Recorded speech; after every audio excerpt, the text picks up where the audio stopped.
সীমার মাঝে অসীম তুমি, বাজাও আপন সুর, আমার মধ্যে তোমার প্রকাশ, তাই তো এত মধুর। রবীন্দ্রনাথ ঠাকুর আর গীতাঞ্জলি কাব্যে সীমাকে এভাবেই অসীমের মাধ্যমে সংজ্ঞায়িত করেছেন। আজকের আমাদের ক্লাসের আলোচনার বিষয় গণিতের সীমা বা লিমিট। শুধুমাত্র ম্যাথমেটিক্সের জন্যই নয়, আমাদের বাস্তব জীবনের জন্য এবং সর্বক্ষেত্রে সীমা বা লিমিট বিষয়টি অত্যন্ত গুরুত্বপূর্ণ। আমাদের বাস্তব জীবনের ক্ষেত্রে, আমাদের প্রত্যেকটি কাজের ক্ষেত্রে এবং প্রত্যেকটি মানুষের তার লিমিট এবং সীমাটি জানাটি খুবই ইম্পর্টেন্ট। এটা জানলে আসলে আমরা জানতে পারবো আমরা কোন কাজটি করতে পারি, কোন কাজটি করতে পারি না। আমাদের কোথায় থামতে হবে এবং আমাদের কি কাজটি করতে হবে। এবং আল্লাহ বলেছেন তিনি সীমা লঙ্ঘনকারীকে পছন্দ করেন না। অর্থাৎ আমরা একটা নির্দিষ্ট লিমিটের বাইরে কিছু করতে পারি না। তো ম্যাথমেটিক্স তার এই লিমিটেশনটি জানে। ম্যাথমেটিক্স জানে কোথায় কোন সংখ্যা যদি পৌঁছায় কোন ফাংশনটি কোনখানে পৌঁছাবে এবং সে কোথায় পৌঁছাতে পারবে না। এই বিষয়টি সে সুন্দরভাবে ডিফাইন করে দিয়েছে, সুন্দরভাবে সংজ্ঞায়িত করে দিয়েছে। আমরা যদি আমাদের জীবনের সীমার এই লিমিটটি সুন্দরভাবে সাজিয়ে নিই, কাজে আমাদের জীবনটিও আরো বেশি সুন্দর হবে। কাজে আমাদের ক্যালকুলাসের গভীরে যাওয়ার আগে সীমা, অবিচ্ছিন্নতা এবং এই লিমিটটি জানা খুবই গুরুত্বপূর্ণ। আজকে ইন্সট্রাক্টর হিসেবে আমি আছি প্রীতম কুমার মন্ডল। ইন্সট্রাক্টর টেক পাওয়ার হিসেবে ঢাকা পলিটেকনিক ইনস্টিটিউটে কর্মরত আছি। আমরা আজকের লিমিটের আলোচনায় প্রথমেই ক্যালকুলাসের গভীরে যাব, যেখানে সীমা এবং অবিচ্ছিন্নতা বিষয়টি নিয়ে আমরা আলোচনা করব। প্রথমেই আমরা একটি ফাংশন দেখে আসি। আমরা একটি ফাংশনকে ডিফাইন করেছি f of x equals to x square minus 4 divided by x minus 2। এখন এখানে একটি বিষয়, সেটি হচ্ছে আমরা যদি এখানে উপরে নিচে এক্স মাইনাস টু দিয়ে কাটাকাটি করি,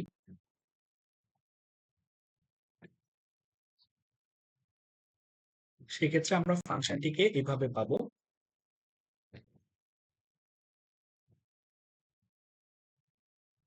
x plus two into x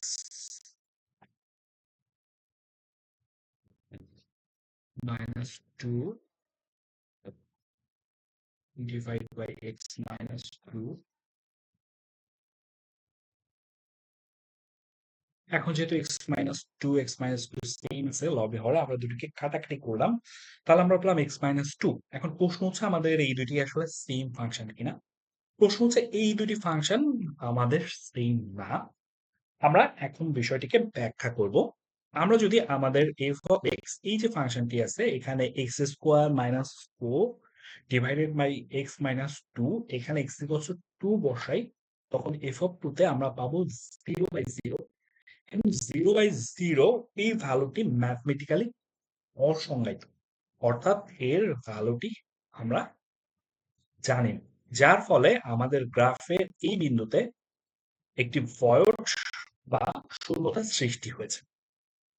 কিন্তু আমাদের এই of x equals to X plus two এই ফাংশনটির ক্ষেত্রে ফাংশনটি কন্টিনিউয়াস, অর্থাৎ এখানে কোনো ভয়েড নেই। এখানে যদি আমরা এটার গ্রাফ আঁকি, আমি একটু নীল কালারের বদলে অন্য একটা কালার নিচ্ছি, তাহলে এই গ্রাফটি পুরোটি একটি কন্টিনিউয়াস গ্রাফ হবে।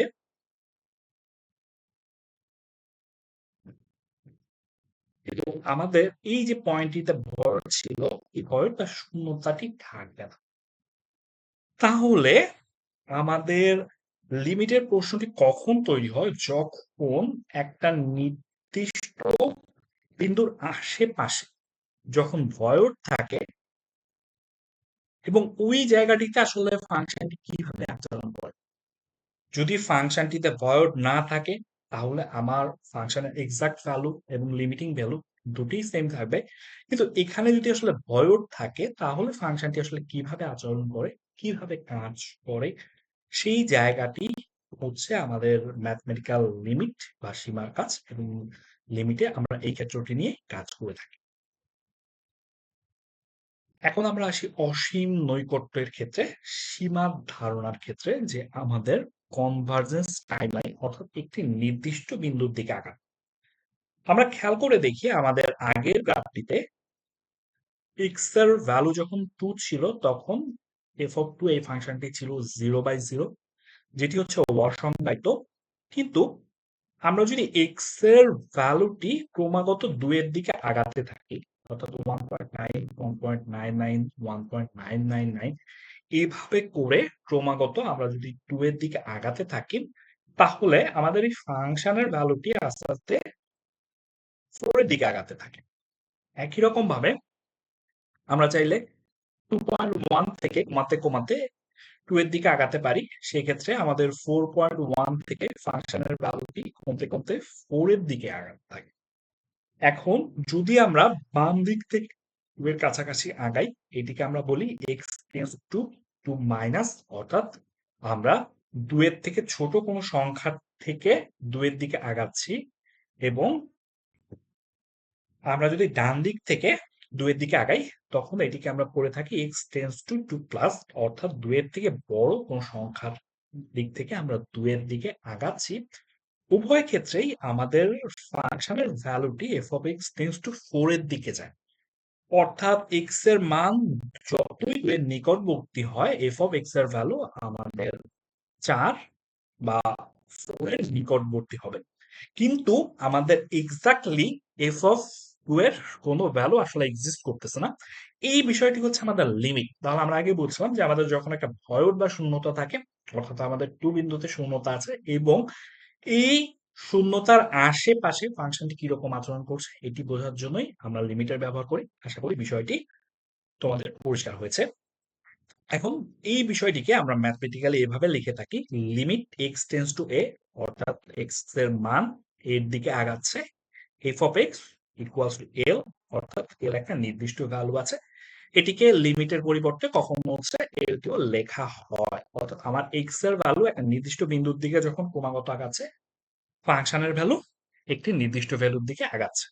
তাহলে এক্স ক্রমশ এর দিকে অগ্রসর হয়ে এর নিকটবর্তী হলে আমাদের এফ অফ এক্স এর ভ্যালু একটি নির্দিষ্ট সংখ্যা এল এর লিমিট, এল এর নিকটবর্তী হলে তখন এল কে আমরা সেই ফাংশনটির সীমা বলবো। আচ্ছা, এখানে আমি যে কথাটি বলেছিলাম যে আমাদের limit x tends to A, F of x বললাম এফ অফ এ, অর্থাৎ এফ অফ এ, আগে আমরা বলেছিলাম যে এফ অফ টু ভ্যালুতে ফাংশনটির ভ্যালু আমরা পেতেও পারি নাও পেতে পারি। অর্থাৎ আমাদের এফ অফ এ তে ভ্যালু এবং limit x tends to A, F of x, এই দুইটি ভ্যালু সমান হতে পারে, আবার অসমান হতে পারে, আবার কোনো বিন্দুতে ফাংশনটি এক্সিস্ট নাও করতে পারে। এখন আমরা চলে আসছি অবিচ্ছিন্নতার ধারণা বা কন্টিনিউইটিতে। অবিচ্ছিন্নতা বলতে আসলে আমরা নিরবিচ্ছিন্ন প্রবাহ বোঝাচ্ছি, অর্থাৎ আমাদের আগের যে ভয়রটি ছিল সেই ভয়ের জায়গাটি থাকবে না এবং বিন্দুগুলি কন্টিনিউয়াসলি অবস্থানে থাকবে। আমাদের লিমিটের ধারণা যেমনি ক্যালকুলাসের জন্য অত্যন্ত গুরুত্বপূর্ণ, তেমনি এই কন্টিনিউইটি বা নিরবিচ্ছিন্নতার ধারণা আমাদের ক্যালকুলাসের জন্য অনেক বেশি পরিমাণ গুরুত্বপূর্ণ। আচ্ছা, আমাদের যদি x is equals two a একটি বিন্দুতে f অফ x এর মান এবং f অফ a এর মান সসীম হয় এবং আমাদের রাইট হ্যান্ড লিমিট অর্থাৎ x tends to a plus f of x equals two x tends to a minus f of x equals two f of a, অর্থাৎ ফাংশনাল ভ্যালু সমান হয় আমাদের right hand limit, left hand limit এবং functional value, এই তিনটি value যদি সমান হয় তখন আমরা ওই বিন্দুতে ফাংশনটিকে একটি অবিচ্ছিন্ন ফাংশন বা কন্টিনিউয়াস ফাংশন বলতে পারি। অর্থাৎ এটির মানে হচ্ছে ওই বিন্দুতে ফাংশনটিতে ভর নেই এবং তার ঠিক ইমিডিয়েট পাশে ডানে পায়ে যে বিন্দুগুলি আছে সেই বিন্দুটিতে ফাংশনটিতে কোনো ভয়েড নেই। এখন এই বিষয়টিকে আমরা অন্যভাবে চাইলে এইভাবেও ডিফাইন করতে পারি যে h টেন্ডস টু 0, তাহলে a প্লাস এইচ আমাদের রাইট হ্যান্ড লিমিট, অর্থাৎ এর ডান পাশের খুব কাছের বিন্দু, a মাইনাস এইচ আমাদের এর বাম পাশের খুব কাছাকাছি একটি বিন্দু, যেটির ডিস্টেন্স প্রায় শূন্যর কাছাকাছি। দুইটি বিন্দুতেই ফাংশনটি ডিফাইন এবং ফাংশনটি এ বিন্দুতেও ডিফাইন, তখন আমরা এই ফাংশনটিকে কন্টিনিউয়াস বলবো। আমাদের ফাংশনাল ভ্যালু অর্থাৎ সীমার মান এবং ফাংশনের প্রকৃত মান যখন এক বিন্দুতে মিলে যায় তখন আমাদের সেই ফাংশনটি অবিচ্ছিন্ন বা কন্টিনিউয়াস হয়। আমরা এখানে দেখছি যে এ বিন্দু, এখানে আমাদের ফাংশনাল ভ্যালু এক্সিস্ট করতেছে এবং এটা ডানে বায়ে ফাংশনটি এক্সিস্ট করতেছে, তখনই আমরা ফাংশনটিকে কন্টিনিউয়াস বলবো। আচ্ছা, তাহলে আমরা কন্টিনিউইটি বা অবিচ্ছিন্নতা সম্পর্কে জানলাম। এখন তাহলে আমরা একটু বিচ্ছিন্নতা বিষয়টি দেখি যে বিচ্ছিন্ন বিষয়টি কিভাবে ঘটতে পারে। আমাদের অবিচ্ছিন্ন ফাংশন হওয়ার ক্ষেত্রে আমাদের কি হতে হবে যে ফাংশনের লিমিটিং ভ্যালু এবং ফাংশনাল ভ্যালু দুটি সমান হতে হবে, এবং এটি আমাদের গ্রাফে দেখানো হয়েছে যে আমাদের যখন লিমিটিং ভ্যালু এবং ফাংশনাল ভ্যালু দুটি সমান থাকবে তখন ফাংশনটি কন্টিনিউয়াস হবে।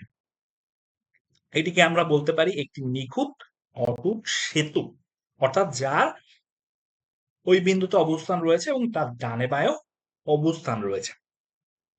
আচ্ছা, এখানে আমরা এক্স ইকুয়ালস টু এ বিন্দুতে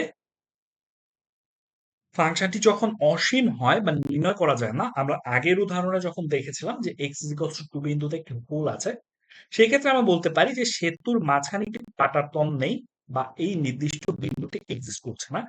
এই ধরনের বিচ্ছিন্নতা, এটির প্রকার হচ্ছে হোল। এখন আমাদের আরেক ধরনের বিচ্ছিন্নতা তৈরি হতে পারে যেটিকে আমরা বলতে পারি jump. X is equals to a, এই বিন্দুটিতে ফাংশনটি আমাদের উপরে চলে গেছে বা হচ্ছে যদি নিচে চলে আসে, সেক্ষেত্রে আমাদের x tends to F of x এর যে ভ্যালু এবং এফ অফ এর ভ্যালু দুইটি সমান হবে না। আমরা এক্ষেত্রে বলতে পারি যে আমাদের right hand limit left hand limit same না, বা হচ্ছে ফাংশনাল ভ্যালু সেম না, তিনটি ভ্যালু সেম না। এবং বিষয়টিকে আমরা এভাবে চিন্তা করতে পারি যে সেতুর দুই প্রান্ত পরস্পর মিলিত হয়, যার ফলে এখান থেকে গাড়ি চলাচল করতে পারবে না, এখানে একটি ব্রিজ নেই। তাহলে আমরা কন্টিনিউটিকে একটি সেতু বা ব্রিজের সাথে চিন্তা করতে পারি, এবং আমাদের বিচ্ছিন্নতার যে বিষয়টি সেটিকে আমরা যে সেতুটি চলাচলের অযোগ্য, যেখানে হোল আছে এবং যেখানে জাম্প আছে, এই ধরনের একটি সেতু হিসেবে চিন্তা করতে পারি।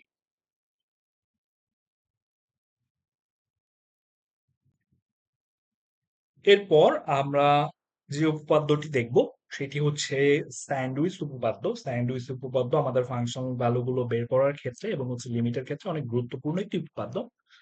স্যান্ডউইচের ক্ষেত্রে যেটি হয়, আমরা যখন স্যান্ডউইচ খাই দেখি স্যান্ডউইচে আমাদের দুইটি বান থাকে এবং বানের মধ্যে অনেক মজাদার জিনিস থাকে, কখনো চিকেন থাকে, কখনো ভেজিটেবল থাকে।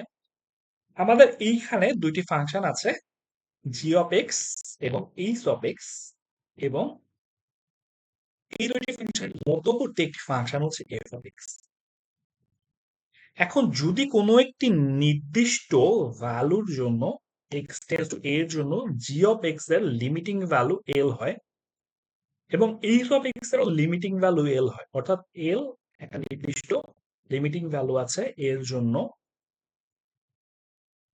দুটিরই লিমিটিং ভ্যালু এল হয়, তাহলে আমরা দেখতেছি আসলে এই স্যান্ডউইচের মতো এই দুইটা ফাংশন এফ অফ এক্স ফাংশনটাকে মাঝখানে চাপ দিচ্ছে দুই দিক থেকে। তাহলে এইটার ভ্যালু এল হবে। আমাদের এই যে উপপাদ্যটা, এই উপপাদ্যটাকে আমরা বলে থাকি স্যান্ডউইচ উপপাদ্য, বা একে অনেক ক্ষেত্রে পিঞ্চি বা স্কুইজিং উপপাদ্য বলা হয়। আমাদের লিমিটের ম্যাথগুলি করার ক্ষেত্রে আমরা কিছু ফর্মুলা ইউজ করব। এই ফর্মুলাগুলির প্রুফ আছে, কিন্তু আমি ডিটেলস প্রুফ এখানে দেখাতে যাচ্ছি না, কারণ আমাদের পরীক্ষার জন্য এটি ইম্পর্টেন্ট না। কিন্তু আমি আরেকটি আলাদা ক্লাসে যারা আগ্রহী শিক্ষার্থী আছে ফর্মুলার প্রুফগুলি শিখতে চায় তাদের জন্য আমি প্রুফগুলি করে দেখাবো।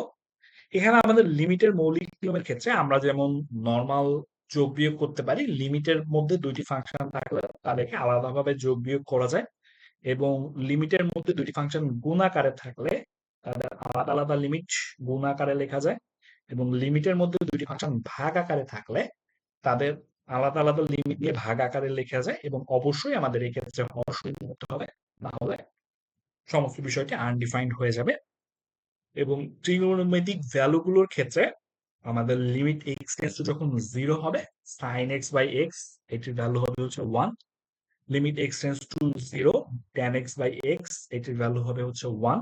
Limit x tends to 0, cos x এটার ভ্যালু হচ্ছে 1 এবং limit x tends to 0 sin x এটার ভ্যালু হবে হচ্ছে 0 এবং আরো দুটি ফর্মুলা রয়েছে limit x tends to a x to the power n minus a to the power n divided by x minus a এটি লিমিটিং ভ্যালু হবে n into a to the power n minus 1 এটিকে আমরা factorise করে এই ফর্মুলাটি generate করা সম্ভব আমি যখন লিমিটের প্রমাণগুলি দেখাবো তখন এটি ডিটেলসে দেখাবো এবং limit x tends to 0 e to the power x minus 1 divided by x equals to 1 এটি আসলে ক্যালকুলাসের আমাদের ডেফিনেশন বা সংজ্ঞা থেকে আমরা e to the power x এই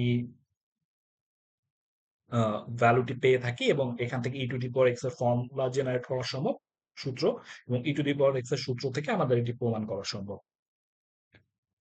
আমরা একটা অ্যাপ্লিকেশন দেখি যে কিভাবে আমরা লিমিটের এই বিষয়টি অ্যাপ্লিকেশন করতে পারি সমস্যা সমাধানের ক্ষেত্রে আমাদের এখানে একটি প্রবলেম দেওয়া আছে যে limit x tends to 0 root over 1 minus x minus 1 divided by x এটি বের করতে হবে সো এই ধরনের প্রবলেমগুলো সলভ করার ক্ষেত্রে আমরা আমাদের যে কনজুগেট থাকবে উভয়কে সেই কনজুগেট দ্বারা গুণ করব এবং এখানে আমরা যদি প্রথম ভ্যালু বসাই এক্স এর এখানে ভ্যালুটি 0/0 চলে আসবে অর্থাৎ আনডিফাইন্ড হয়ে যাচ্ছে সো আমরা চেষ্টা করবো এই আনডিফাইন্ড ভ্যালু গুলোকে অ্যাভয়েড করতে এরপর আমরা হচ্ছে কনজুগেট অর্থাৎ root over 1 minus X plus 1 দিয়ে গুণ করব গুণ করার পর আমরা হচ্ছে ক্যালকুলেশন করে উপরে মাইনাস এক্স পেলাম এবং হচ্ছে আমাদের নিচে X into root over 1 minus X plus 1 আছে এখন আমরা চাইলে এখানে এক্স এক্স কাটাকাটি করতে পারি